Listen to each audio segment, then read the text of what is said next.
जब कोरोना की विभीषिका पूरी दुनिया के साथ भारत में छा गई और लॉकडाउन हुआ, उसी बीच में विभिन्न राज्यों में काम कर रहे मेहनतकश लोग, भाई और बहन, स्त्री पुरुष, वो अपने अपने गांवों के लिए चले। तो पहला सवाल मेरे मन में आया कि जिन राज्यों में ये काम कर रहे थे, जिन राज्यों को ये खड़ा कर रहे थे अपनी मेहनत से, अपने पसीने से, उन राज्यों ने इनकी व्यवस्थाएं क्यों नहीं की?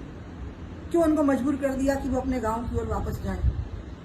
ये राजनीति का एक संवेदनहीन वोट की राजनीति का चेहरा है जो हमारे सामने आ गया कि यहाँ के मतदाता नहीं थे क्या, और इसलिए उनकी नज़र में इनकी कीमत सिर्फ एक श्रमिक की थी। और इस बात को मैं बहुत ही निंदास्पद मानूंगा कि उनको मजबूरी में वहाँ से आना पड़ा और उनकी व्यवस्थाएं वहाँ नहीं की। जब वो यहाँ आ गए, गांव में पहुँचने लगे, तब मुझे चिंता लगी और फिर मुझे याद आया कि गांव में भी तो अभी बेरोजगारों की, बिना पढ़े और पढ़े लिखे बेरोजगारों की संख्या मौजूद है, और अब यह भी वहाँ पहुँच जाएंगे तो ये तो बहुत बड़ा संकट है जो गाँव पर एक बोझ, एक वजन तैयार हो जाएगा। तो मुझे अपने समय का पंचायत का ड्राफ्ट याद आया जब मैंने सरकार बनाई थी और पंचायत के लागू करने की तैयारी की थी। तो मैंने उसके बारे में शिवराज जी से बात कर ली है। आज मेरी बात हुई, क्योंकि 3 दिन पहले जब मैंने आपको बताया था तो मैं शिवराज जी के साथ बैठी थी, लेकिन उसके पहले पीएम साहब का वो घोषित नहीं हुआ था पैकेज, और निर्मला जी का भी, तो मैंने शिवराज जी से चर्चा नहीं कर पाई। जब पैकेज घोषित हुआ तब मुझे लगा कि ये अवसर आ गया है।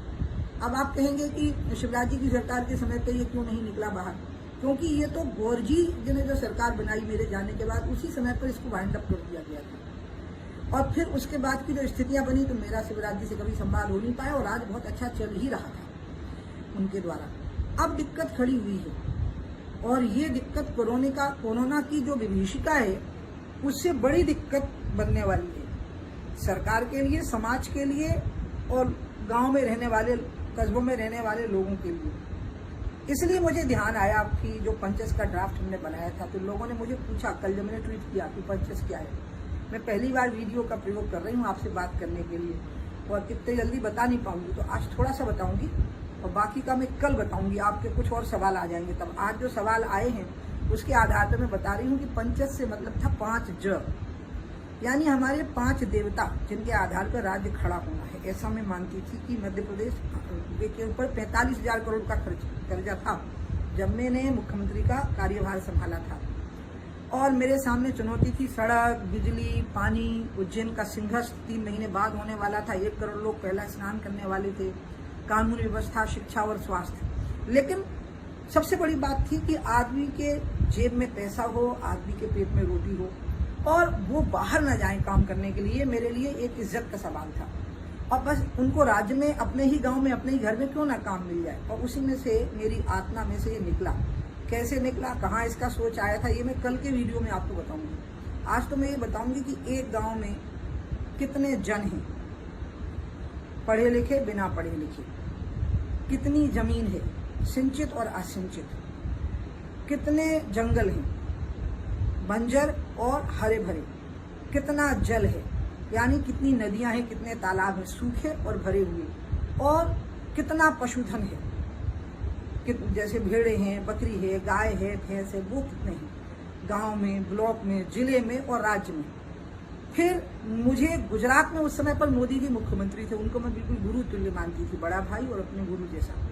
उनसे भी मैं पूछती थी, क्योंकि उन्होंने वहाँ पर कौशल विकास किया था बहुत बड़ा, कामगारों को बहुत अच्छे ढंग से ट्रेनिंग दी गई थी वहाँ पर। तो मेरे मन में आया कि क्यों ना हम स्त्री पुरुष सबको हम रोजगार की व्यवस्था करें, और इस तरह से पंचायत का मेरे मन में विचार आया मई के महीने में। मेरे को मुख्यमंत्री बने हुए जब 4-5 महीने हो गए, तब पहले आया, लेकिन निकल नहीं सका बाहर, क्योंकि 3 महीने तो आचार संहिता लगी रही लोकसभा के चुनाव की, तो हम नई घोषणा नहीं कर सके। और उसके बाद जब मैं शुरू करने ही वाली थी उसको, कि इतने में मैंने तिरंगे के लिए मुख्यमंत्री की कुर्सी छोड़ दी, फिर गौर जी मुख्यमंत्री बने, और उसके बाद आज वो स्थितियां बनी हैं जब शिवराज जी से मेरी बात हुई, और इसका हम पूरा ड्राफ्ट निकलवा रहे हैं, जिसमें कि आर्थिक विकास के आधार में जो पंडित दीनदयाल उपाध्याय जी की सोच थी एकात्म मानववाद की, और जो महात्मा गांधी की सोच थी स्वदेशी की, इन दोनों का मेल करके ही पंचायत की वो कल्पना थी जो मेरे मन में आई थी। इसमें हमें 3 साल लगने थे,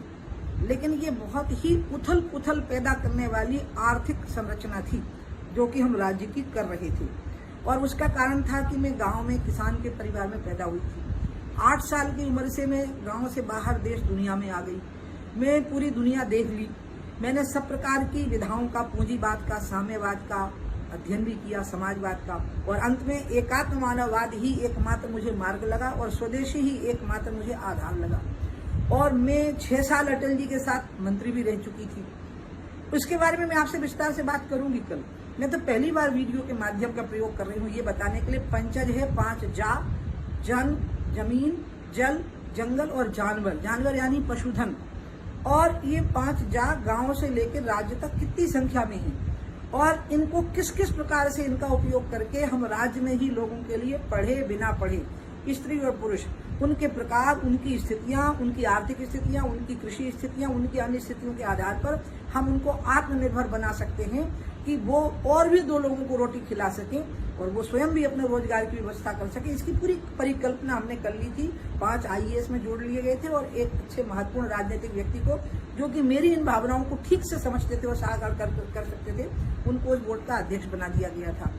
मुझे आज भी मेरा ये मानना है कि यही पंचदेव हैं जो भारत की नैया पार लगाएंगे और मध्य प्रदेश की नैया पार लगाएंगे। और आप यकीन करिए, जो मैं आपको कह रही हूँ कि इस बात को मोदी जी बहुत अच्छी तरह से समझते हैं और मैंने उनसे भी इस विषय पर पूरी तरह से मार्गदर्शन प्राप्त किया था। आज मैं आपको इतना ही बताऊंगी कि कल और कुछ सवाल आ जाएंगे ना, तब मैं चर्चा करूंगी कि पंचज की प्रेरणा के पीछे कहीं केदारनाथ और गांधी जी थे और वो कैसे थे, इसके बारे में मैं आपको कल बताऊंगी।